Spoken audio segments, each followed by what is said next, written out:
पुराण प्रारंभ। शिव और पार्वती की बातचीत। शिव का पार्वती के अनुरोध को स्वीकार करना। बोलो शिव भगवान की जय। बोलो पार्वती मैया की जय। ब्रह्मा जी कहते हैं, नारद, परमात्मा हर की यह बात सुनकर और उनके आनंददायी रूप का दर्शन पाकर पार्वती को बड़ा हर्ष हुआ। उनका मुख प्रसन्नता से खिल उठा। वह बहुत सुख का अनुभव करने लगी। फिर उन महासाध्वी शिवा ने अपने पास ही खड़े हुए भगवान शिव से कहा। पार्वती बोली, देवेश्वर, आप मेरे स्वामी हैं। प्रभु, पूर्व काल में आपने जिसके लिए हर्ष पूर्वक दक्ष के यज्ञ का विनाश किया था, उसे क्यों भुला दिया था? वह ही आप हैं और वही मैं हूँ। देव देवेश्वर, इस समय मैं तारकासुर से दुख पाने वाले देवताओं के कार्य की सिद्धि के लिए रानी मैना के गर्भ से उत्पन्न हुई हूँ। देवेश, यदि आप प्रसन्न हैं और यदि मुझ पर कृपा करते हैं तो मेरे पति को हो जानिए। ईशान प्रभु, मेरी यह बात मान लीजिए। आपकी आज्ञा लेकर मैं पिता के घर जाती हूँ। अब आप अपने विवाह रूप परम उत्तम विशुद्ध यश को सर्वत्र विख्यात कीजिए। नाथ प्रभु, आप तो लीला करने में कुशल हैं, अतः मेरे पिता हिमवान के पास चलिए और याचक बनकर उनसे मेरी याचना कीजिए। लोक में मेरे पिता के यश को फैलाते हुए आपको ऐसा ही करना चाहिए। इस तरह आप मेरे संपूर्ण गृहस्थ श्रम को सफल बनाइए। जब आप प्रसन्नता पूर्वक ऋषियों से मेरे पिता को सब बातों की जानकारी कराएंगे, तब मेरे पिता अपने भाई बंधुओं के साथ आपकी आज्ञा का पालन करेंगे। इसमें संदेह नहीं है। जब मैं पहले प्रजापति दक्ष की कन्या थी और मेरे पिता ने आपके हाथ में मेरा हाथ दिया था, उस समय आपने शास्त्रोक्त विधि से विवाह का कार्य पूरा नहीं किया। मेरे पिता दक्ष ने ग्रहों की पूजा नहीं की, अतः उस विवाह में ग्रह पूजन विषयक बड़ी भारी त्रुटि रह गई। इसलिए प्रभु महादेव, अब की बार देवताओं के कार्य की सिद्धि के लिए आप शास्त्रोक्त विधि से विवाह कार्य का संपादन करें। विवाह की जैसी रीति है उसका पालन आपको अवश्य करना चाहिए। मेरे पिता हिमवान को यह अच्छी तरह ज्ञात हो जाना चाहिए कि मेरी पुत्री ने शुभ कारक तपस्या की है। पार्वती की ऐसी बात सुनकर भगवान सदाशिव बड़े प्रसन्न हुए और उनसे हंसते हुए से प्रेम पूर्वक बोले। शिव ने कहा, देवी महेश्वरी, मेरी यह उत्तम बात सुनो। यह उचित, मंगल कारक और निर्दोष है। इसे सुनकर वैसा ही करो। वरान ने ब्रह्मा आदि जितने भी प्राणी हैं वह सब अनित्य हैं। भामिनी, यह सब जो कुछ दिखाई देता है उसे नश्वर समझो। मैं निर्गुण परमात्मा ही गुणों से युक्त हो एक से अनेक हो गया हूँ। जो अपने प्रकाश से प्रकाशित होता है वही परमात्मा में दूसरे के प्रकाश से प्रकाशित होने वाला हो गया।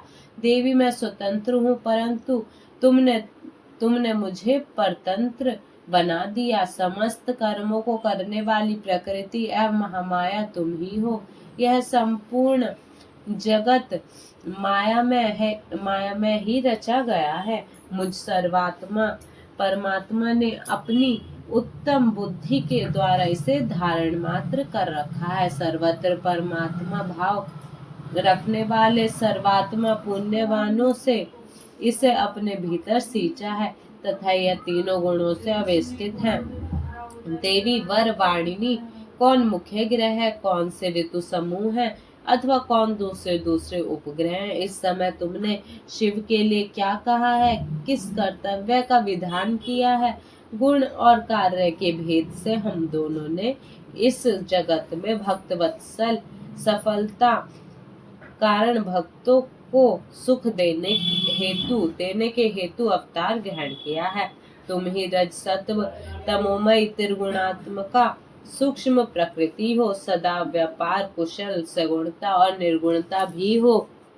सुमध्य में मैं यहाँ संपूर्ण भूतों का आत्मा निर्विकार एवं निरीह हूँ। भक्त की इच्छा से मैंने शरीर धारण किया है। शैल जी, मैं तुम्हारे पिता हिमालय के पास नहीं जा सकता तथा भिक्षुक होकर किसी तरह तुम्हारी उनसे याचना भी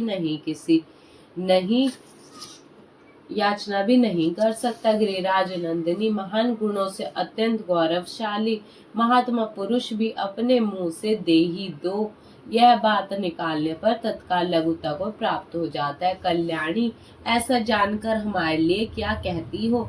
भद्रे, तुम्हारी आज्ञा से मुझे सब कुछ करना है, अतः जैसी तुम्हारी इच्छा हो वैसा करो।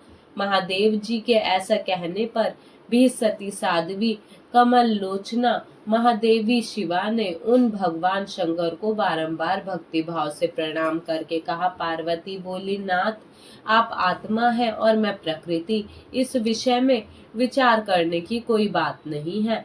हम दोनों स्वतंत्र और निर्गुण होते हुए भी भक्तों के अधीन होने के कारण सगुण हो जाते हैं। शंभो, प्रभु, आपको प्रयत्न पूर्वक मेरी प्रार्थना के अनुसार कार्य करना चाहिए। शंकर, आप मेरे लिए याचना करें और हिमवान को दाता बनने का सौभाग्य प्रदान करें। महेश्वर, मैं सदा आपकी भक्ता हूँ, अतः मुझ पर कृपा कीजिए। नाथ, सदा जन्म जन्म में मैं ही आपकी पत्नी होती रही हूँ। आप परब्रह्म परमात्मा है, निर्गुण है, प्रकृति से परे है, निर्विकार है, निरीह एवं स्वतंत्र परमेश्वर है। तथापि भक्तों के उद्धार में संलग्न होकर यहाँ सगुण भी हो जाते हैं। स्वात्मा राम होकर भी लीला बिहारी बन जाते हैं, क्योंकि आप नाना प्रकार की लीलाएं करने में कुशल हैं। महादेव महेश्वर, मैं सब प्रकार से आपको जानती हूँ, सर्वज्ञ आप। बहुत कहने से क्या लाभ, मुझ पर दया कीजिए। नाथ, महान अद्भुत लीला करके लोक में आपने श्रेयस का विस्तार कीजिए, जिसे गा गा कर लोग अनायास ही भवसागर से पार हो जाए।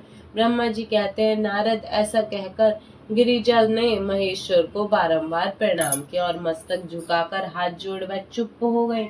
उनके ऐसा कहने पर महात्मा महेश्वर ने लोक लीला का अनुसरण करने के लिए वैसा करना स्वीकार कर लिया। पार्वती ने जो कुछ कहा था उसी को प्रसन्नता पूर्वक करने के लिए उद्यत होकर वह हंसने लगे। तदंतर हर्ष से भरे हुए शंभु अंतर्ध्यान हो कैलाश को चले गए।